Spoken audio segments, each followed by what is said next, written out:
From unique botanists who go against U.S. political figures to an interesting painter in the Renaissance era that went against all forms of patriarchy.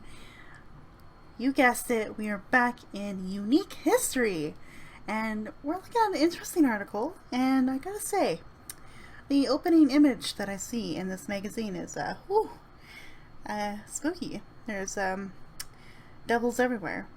And what do I mean by devils? Well, that's what this episode is about. We're looking at the history of the devil. Now, of course, this is an article in a magazine, so it might not be the full history, just a warning. But I think it offers a pretty good overview of the history of the devil, the symbolism, where it came from, what it's about, all that jazz. So, the history of the devil. Unique history. I'm very excited to do this. I'm a mythical dragon, of course. I've got my hat on. You can't see that, but the image is pretty accurate. I have a hat that looks exactly like that. Got it on. Let's dive into this history of the devil. From Marlowe to Milton, we shed light on the Prince of Darkness and the origins of Satan himself. Written by Callum McKelvey. Well, thank you, Callum. I look forward to reading this. For centuries, Satan has been the... What? My bad. I saw the word and I was like, that's not a real word. And then I realized that it is a real word. Let's restart that. Yep, gonna keep that in. You're welcome for that blooper. For centuries, Satan has been the yin to God's yang. But there is more to the fallen angel than meets the eye. From ancient religions such as Zoroastrianism to John Milton's Paradise Lost, all have played important roles in crafting the figure of the beast, or in tweaking the narrative by introducing new and compelling elements. The devil, as God's opponent, has always played an important role in Christian thought.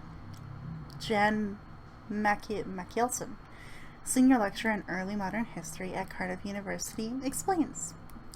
The New Testament mentions cases of demonic possessions, while saints' lives from the Middle Ages describe the devil as a tempter who sought to lead the pious saints into a life of sin.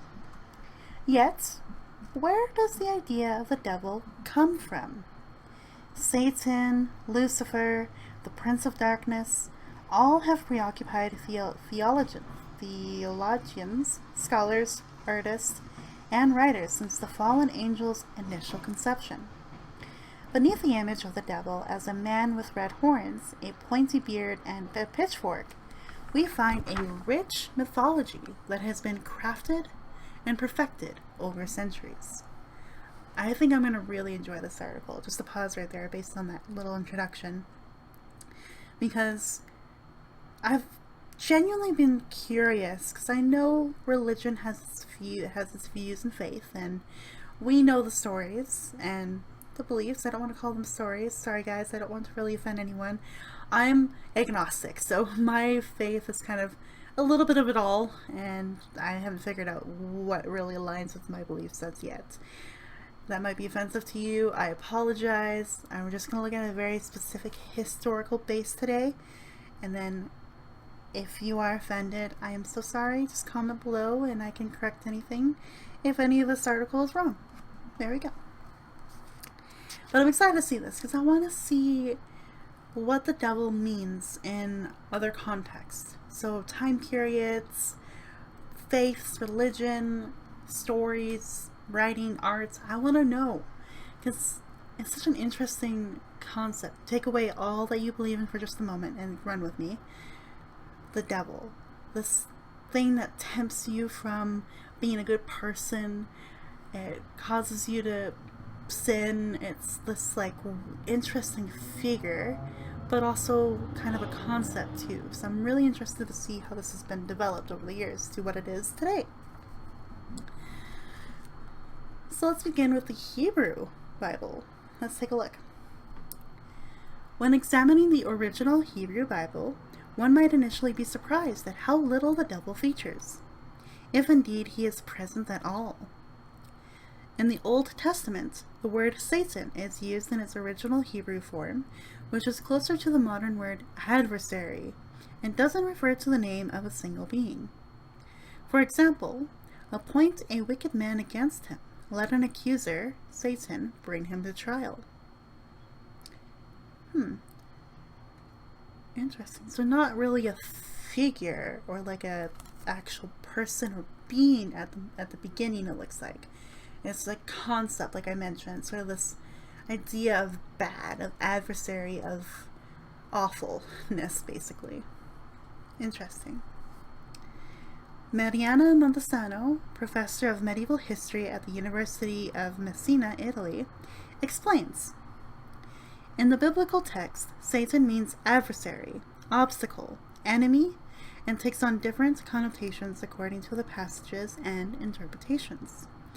Sometimes it's referred to human enemies. In other cases, it's supernatural entities that can also be angels of Yahweh. What's more, much of what we know now, considered to be part of the narrative of Lucifer, is not present in these early texts. I really read that wrong, but basically what we know of Lucifer and the story of the fallen angel wasn't present in those early texts, these early biblical books, stories, tales, religious documents. I'm very scared to offend people. My apologies. For instance, though, while we now align the serpent who tempted Adam and Eve in the Garden of Eden with Satan, in the Hebrew Bible, no such name is given to the creature. Similarly, the book of Isaiah contains the passage, "How art thou fallen from heaven, O Lucifer, son of the morning? How art thou cut down to the ground, which didst weaken the nations?" This is often considered to be a direct reference to God's casting out of Satan from heaven. Lucifer, the morning star, is the expression with which Isaiah defines a future king of Babylon, says Montesano. The fathers of the early medieval church, however, elaborated the figure of Lucifer far beyond the biblical text, making him the rebel angel and transforming him into the paradigm of pride as the capital sin. Yet, already at the time of Isaiah's writings, the influence of the ancient Persian religion of Zoroastrianism had begun to introduce the concept of dualism into the Hebrew religion. Dualism, the duality of man. I know a lot about this. I'm excited to see where this goes here. Francois de Blois, I'm assuming Blois, it's B-L-O-I-S, so de Blois. Francois de Blois describes the central conflict at the heart of Zoroastrianism as personified in the struggle between the supreme god Ahura Mazda, Middle Persian Mazd, who words are hard to pronounce today, and the supreme demon Angra Mainyu, the Middle Persian Ahriman. This idea of two forces, one for good and one for evil, was important in contemporary reinterpretations of the Hebrew belief. So, when Christianity was formed, it became almost central to this new religion. As William Cadwell in a 1913 paper eloquently put, in reaching the New Testament, we are struck by the Unitarianness, clearness, and definitiveness. They didn't use proper English back then. Or I guess proper English for them, but not for right now. So, definitiveness of the outline of Satan. Okay, so in the New Testament we are struck by the clearness, defineness, the boldness of Satan. A bold, brazen personality confronts us on almost the first page. So this is in the New Testament, so Christianity, the born of this faith, this belief. Here, on the first page, Lucifer appears under many names, including a devil, now the most common name for the entity. Most famously, He appears as a figure who tempts Jesus during his 40 days and 40 nights in the desert. And this is in Matthew 4:1 to 11, Mark 1:2 to 13, and Luke 4:1 to 13. But it is in the book of Revelations that much of the mythology of Lucifer is dictated.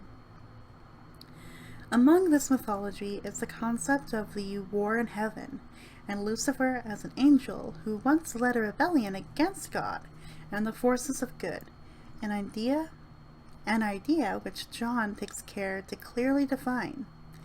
And this is in Revelation 12:7 to 10, states, "And there was war in heaven. Michael and his angels fought against the dragon, and the dragon and his angels fought back, and they lost their place in heaven. The great dragon was hurled down, that ancient serpent called the devil, or Satan, who leads the world astray." It is also here that for the first time Satan and the serpent in the Garden of Eden are alluded to have been one and the same. Interesting. Revelations also speaks of Satan's abode, hell, which for centuries would be used to scare sinners into repenting. The devil, who deceived them, was thrown into the lake of burning sulfur. Revelations redefines much of what had come before, placing these events as the center of a vast war between good and evil. As lecturer in New Testament studies, Kayla states, "The cosmic conflict is the primary background against which the book of Revelation must be understood," adding, "At the heart of this conflict is a struggle for universal supremacy between God and Satan." Weird. So before Christianity, it looks like it was just this concept of be a good person, don't do bad things. It wasn't necessarily like this figure or this personified changeling or shapeshifter figure idea. It was just be a good person, don't do bad. There was really no devil in there. It's just Satanism, I guess, in a way. But in the New Testament here, it's where it's really laid out what and who the devil is. It's interesting. The interpretations of the older text into the newer text really reveals a lot about what we see now as the devil.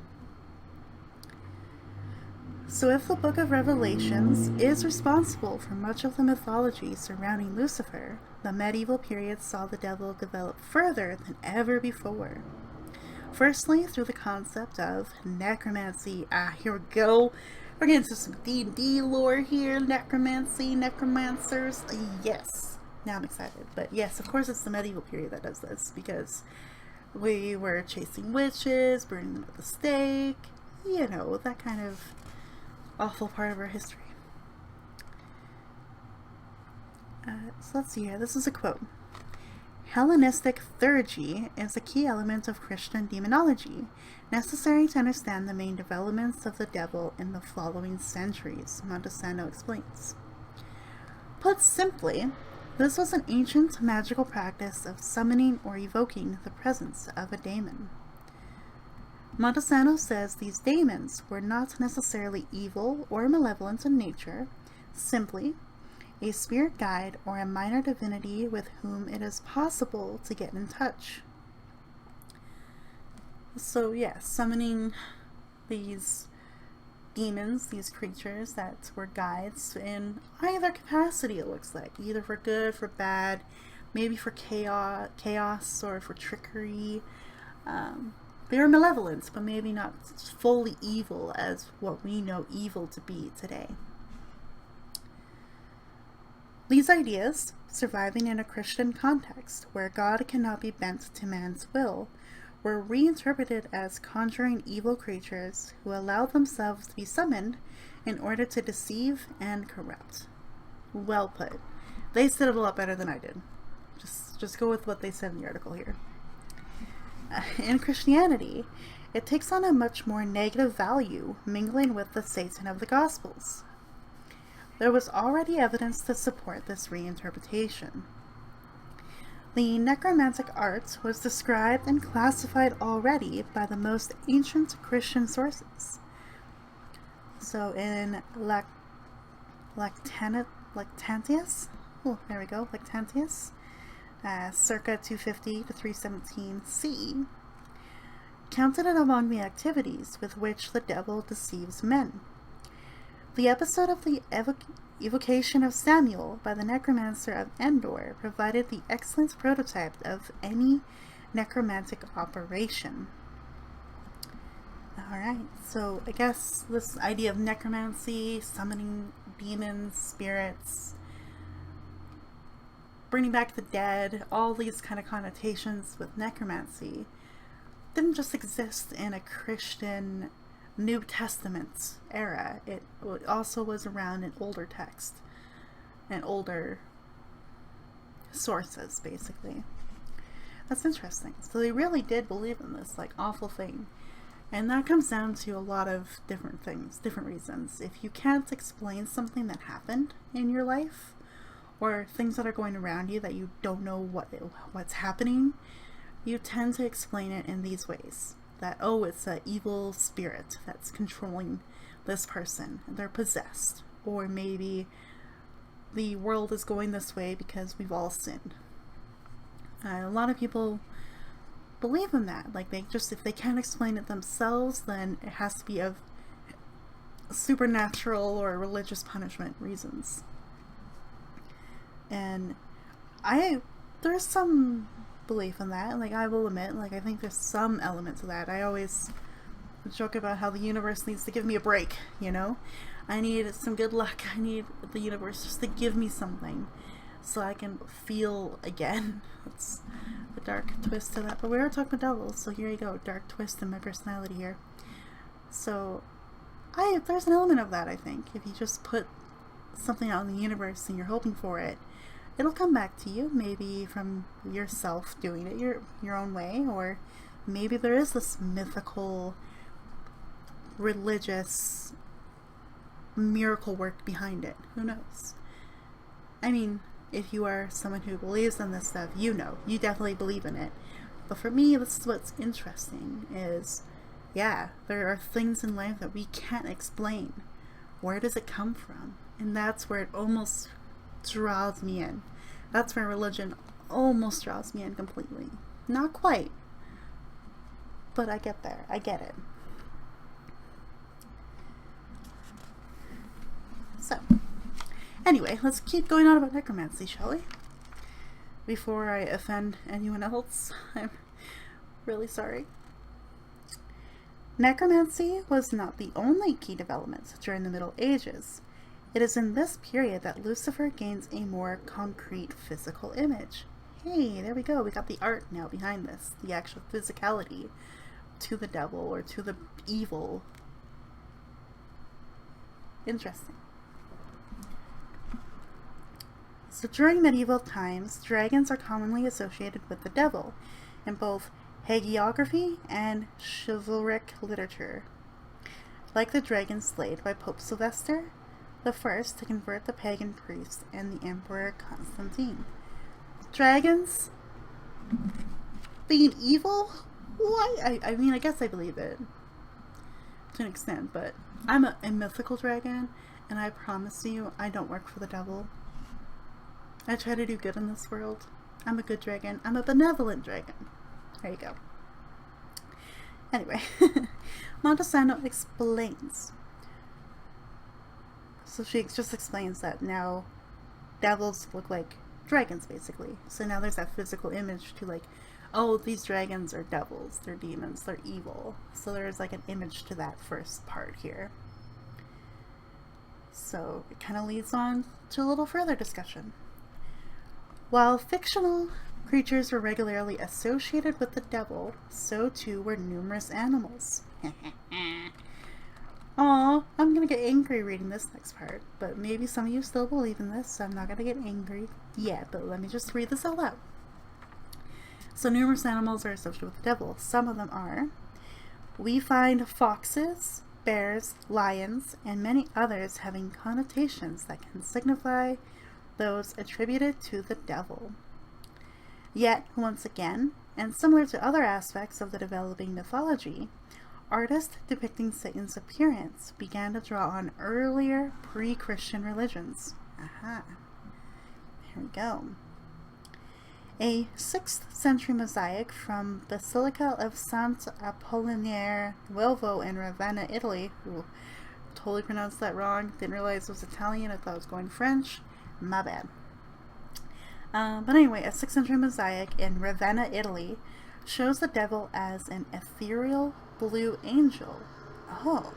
Ultimately shed in favor of a more demonic appearance with animalistic traits.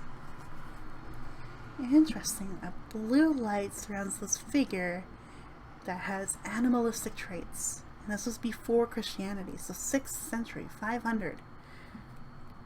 Year 500. Think about that for a moment. That's 1600 years ago.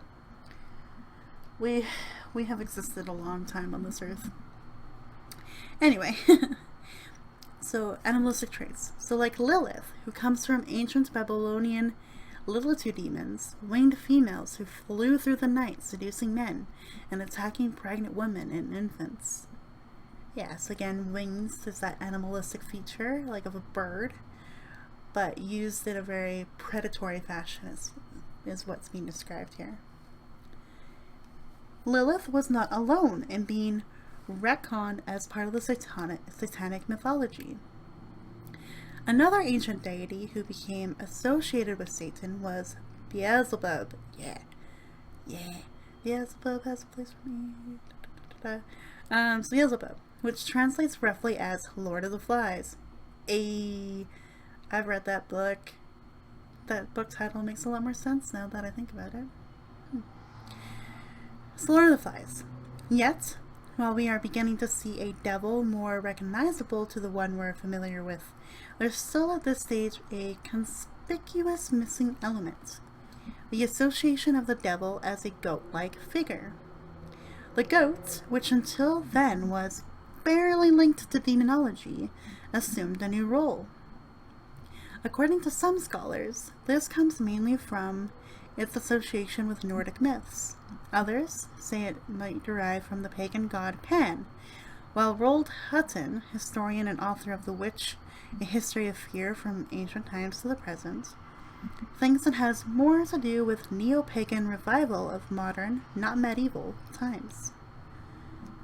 So this goat-like figure of the devil, people are really not sure about where that came from or how it entered our depiction of the devil.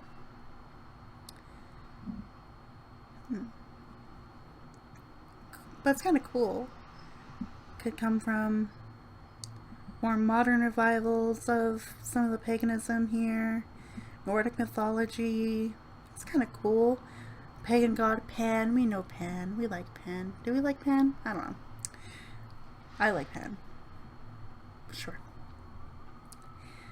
So that's interesting. But now we're jumping ahead to now the 14th century. So we're going from 6th century to 14th century. Here we go.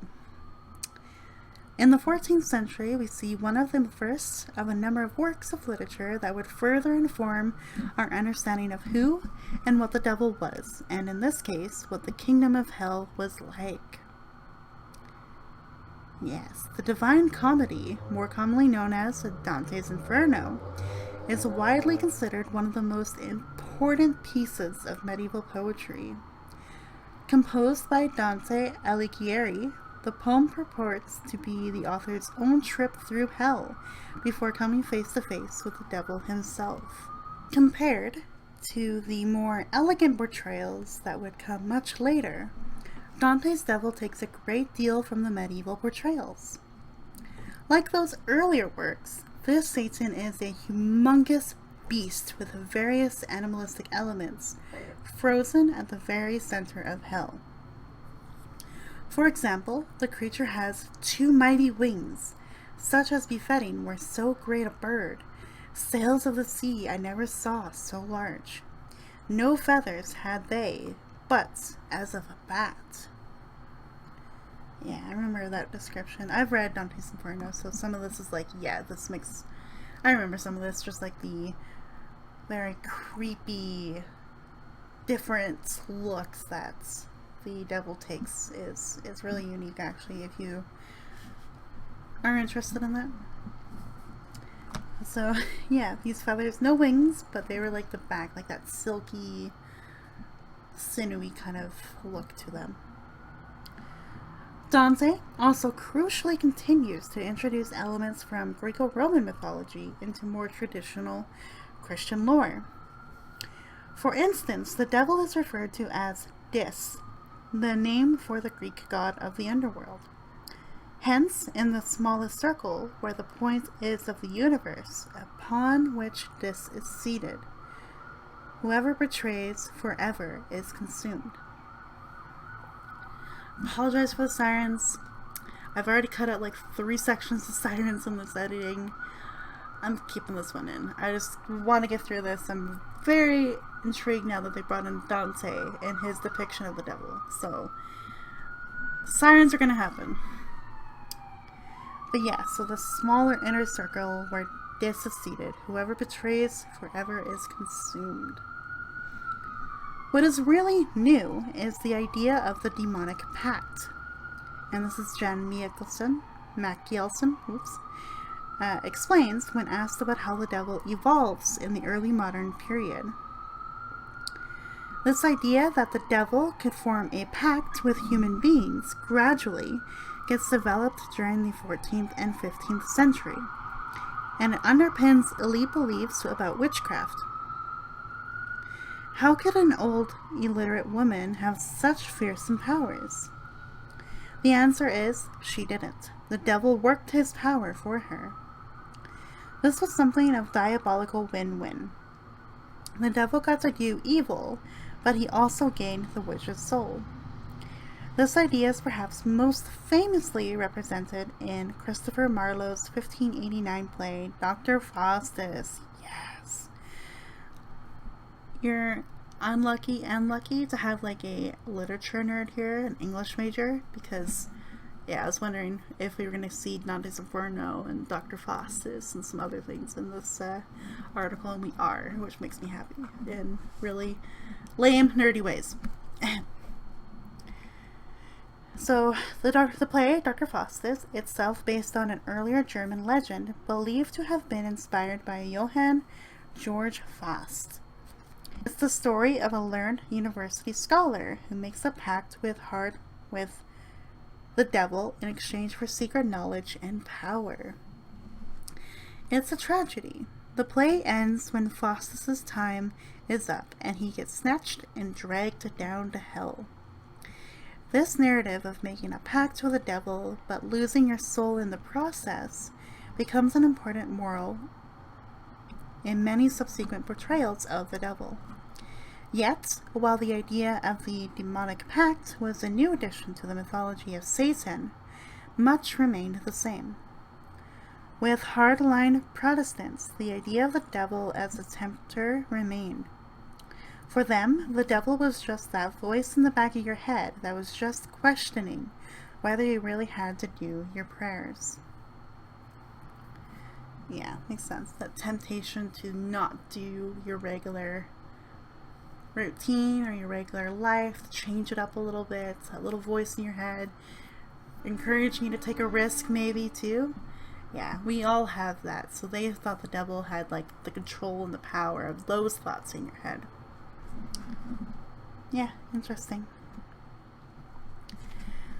One of the most enduring and significant portrayals of the devil came in 1667, when John Milton published the first version of Paradise Lost, comprising 10 books, which he later expanded to 12. There we go, there's Milton. Milton stated the purpose of the poem was to attempt to justify the ways of God to men. However, one of its most interesting innovations was in the way that Milton chose to portray Satan. Paradise Lost retells the story of the fall of Paradise Lost retells the story of the fall of Adam and Eve's expulsion from the Garden of Eden, and cements the narrative that the serpent was indeed Satan. Yet, Milton's most celebrated achievement is not in expanding the mythology, but in humanizing Satan's motivation for these actions, causing many scholars to question whether or not Milton's devil can be called a hero.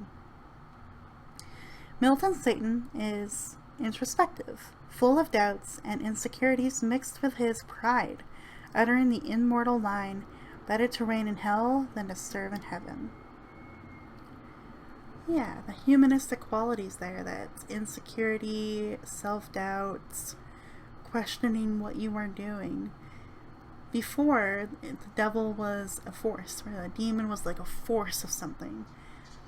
But in his interpretation, and there's many interpretations of his devil basically throughout literature and history, but one of those is just like, it's that insecurity you feel, that self-doubt, whatever you're facing, that's the devil to you. It's in you, and you have to overcome it. So that's why we say, like, we know many songs about demons. Like, we have Demons by Imagine Dragons. There's another song I know by Against the Current that deals with the way we're fighting our own demons. It's because it's personified into the things we're dealing with. And that comes from Milton. So, thanks 1667 Milton, I suppose. Maybe, I don't know. But yeah, that's interesting. Let's see here. Nancy Rosenfeld describes Milton's Satan in the introduction to her 2013 work, The Human Satan in 17th Century Literature, as a heroic military leader and as the most attractive of the satanic characters of 17th century literature. Literary critic Christopher Ricks goes so far as to refer to the poem as a fierce argument against God's justice. Later, in the 18th and early 19th century, there was a revival of interest in Milton, who was viewed as the founding figure of the Romantic movement. Artists and poets such as Percy Bysshe Shelley and William Blake, yeah, there's some key figures I recognize. If you don't know who they are, look them up. They have some interesting prominence in life. But they found Milton's Satan so compelling that they both expanded upon the creation in their own poetry and paintings. Shelley even commented that Milton's devil as moral being is far superior to God. That's a scary feeling, or a scary statement to say, but in the way he portrayed it, made it seem that way. During the Edwardian and Victorian eras, despite the interest in science and scientific ideas, the revival of interest in the occult and the continued strength of the Christian Church meant that the devil was still seen as a very real threat. As Roger Hayward notes in his essay Demonology, Neurology, and Medicine in Edwardian Britain, throughout the Victorian and Edwardian eras, demon possession and spirit obedience remained a very real problem for a number of British families. Contemporary folk legends, such as Spring-Heeled Jack, were seen by some as modern sightings of devils and demons. Damn. Spring-Heeled Jack. Is that like where the nursery rhyme comes from? Like, Jack be nimble, Jack be quick, Jack jump over the candlestick? Probably. So that idea that he's the devil because he can do this remarkable stuff. Again, it's an explanation for the unknown, or how something can be there, kind of thing, or how can someone have that remarkable abilities. I'm sure if you were to put the Olympics back in like the medieval era, or even, I guess the Olympics were around for like forever, like the ancient Olympics were around forever, but if you were to see what some of our athletes could do today, in today's day and age, like even the Paralympics, for example, I bet you 10 to 1 some of these people that lived in these earlier centuries would have been like, oh, that's devil's work. Like, they're obviously crippled and they can still do stuff. That's gotta be the work of the devil. Because, again, they can't explain it. They don't understand how they can do this stuff with being injured or being, like, just at a different capacity than what they are as normal people, in quotations. It's crazy. Where was I at? Oh, here we go. We're near the end of the article, and I want to see where this goes. So now at the beginning of the 20th century, it's a little more modern here, the devil continued to preoccupy writers and artists, many of whom used him as a means through which to make cultural or political statements. Yeah, 20th century, so that's 1900s. So we got World War I, World War II, interwar period, Civil War is about around, Cold War, it's communism. Oh gosh, like there's so much political shit, I guess. If I'm trying to find a better word than like, craziness here, but political stuff basically goes on in that century, in the 20th century. So it makes sense that they would use a devil or the image of the devil or the concept of the devil to portray some of these political propagandas. So I'm not surprised by this, but let's hear what they actually have to say here in the article.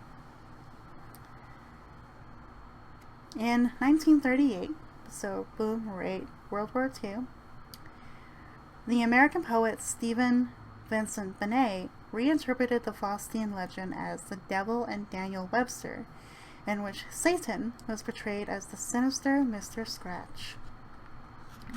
The titular Daniel Webster is a statesman and orator who argues the case of Jabez Stone, who stole his soul to Scratch, in front of a court made up of historic American villains.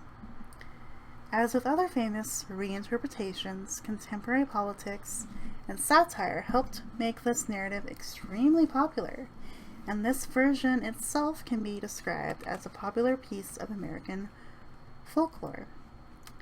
In Russia, during the reign of Stalin, Mikhail Bulgakov wrote The Master and Margarita. That's a cool title, The Master and Margarita, in which the devil appears as a mysterious stranger accompanied by a talking cat.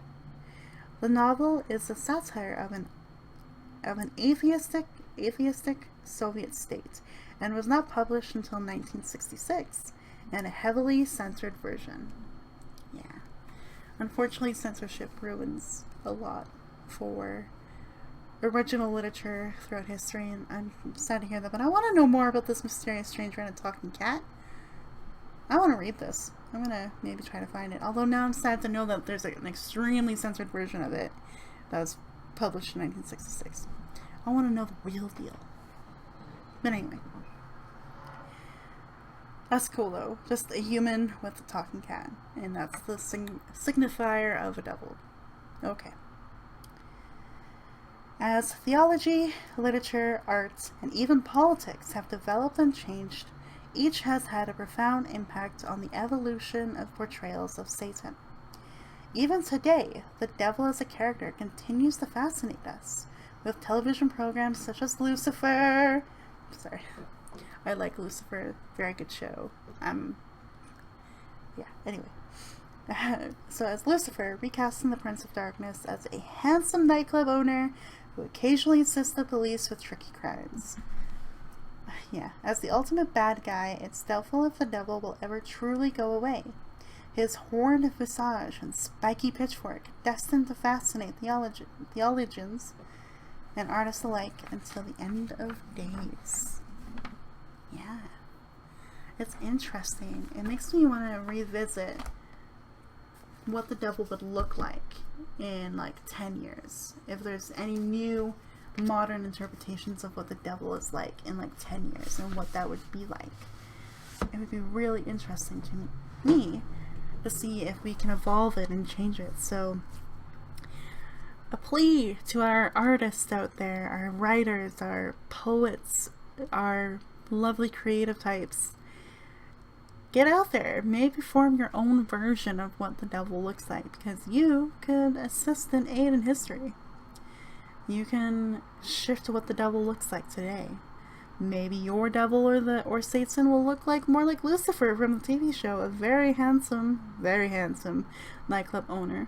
Or maybe your version of the devil will be a cat. And I don't know why I chose cat. I have a pet cat that's in my room looking at me right now going, what do you want? I'm not the devil. Right, Oscar? Yeah, he's not the devil. No. But who knows? It'll be interesting to see that. So artists, poets, writers, all of you amazing creative types out there, have fun with that. That's my little call to action, I think, for you guys at the end of this episode. recreate and form your own devil. It'll be interesting to see what comes from that, and if you can add to this really interesting and extensive list of history here. Who knows, maybe your devil will actually be a good person. Or more like an anti-hero, like Deadpool. Who knows? But the world is your oyster. Be creative and add to the narrative. It's a really cool thing that you can do. With that, calling it an episode here, The History of the Devil. It was an excellent one. I hope you enjoyed it, and I do apologize that I'm not very... What's a good way to phrase it? I'm not very well known or well versed with religious, so if I did say anything wrong or incorrect, let me know in the comments. I will completely own up to it, and plus I love learning, so just tell me your interpretation of things, because I am genuinely fascinated with this. So there we go, there's that. We close another chapter on Unique History today. Next week we'll be back with more. I might be moving back to historyextra.com, or I might look at one more article in this magazine. I think it's a really cool one, the Smithsonian here, so we'll take a peek and we'll be back. So take care, everyone. Have a lovely day, evening, wherever you are, and I'll see you next time. Bye-bye.